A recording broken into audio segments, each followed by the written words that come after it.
যুক্তরাষ্ট্রে কেন্দ্রীয় সরকারের রেকর্ড ৪০ দিন ধরে চলা শাটডাউন বা অচলাবস্থা শীঘ্রই শেষ হতে যাচ্ছে।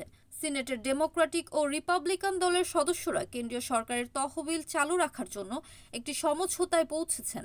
এই অচলাবস্থা দীর্ঘ সময় ধরে সরকারি কার্যক্রমকে ব্যাহত করছিল। মার্কিন সংবাদ মাধ্যমের তথ্য অনুযায়ী দীর্ঘকালীন বাজেট বিতর্ক ও সরকারি ব্যয় পাস নিয়ে টানাপোড়েনের পর ডেমোক্রেটিক ও রিপাবলিকান সদস্যরা আগামী জানুয়ারি পর্যন্ত সরকারের তহবিল চালু রাখার একটি অস্থায়ী চুক্তিতে সম্মত হয়েছেন।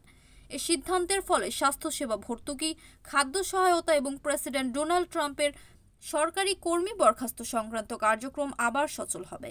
সরকারি ব্যয়ের বাজেট পাস নিয়ে প্রায় মাসের পর মাস ধরে চলা এই অচলাবস্থা দেশের বিভিন্ন সরকারি অফিস ও সংস্থার কার্যক্রমকে প্রভাবিত করেছিল। রোববার সিএনএন ও ফক্স নিউজ সহ একাধিক সংবাদ মাধ্যমের প্রতিবেদনে বলা হয়েছে, এই চুক্তির ফলে শাটডাউন দ্রুত শেষ হতে পারে।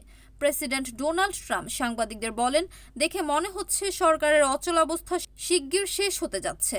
তিনি ফ্লোরিডার মার-এ-লাগো থেকে সপ্তাহান্তের ছুটি কাটিয়ে হোয়াইট হাউসে ফিরেছেন।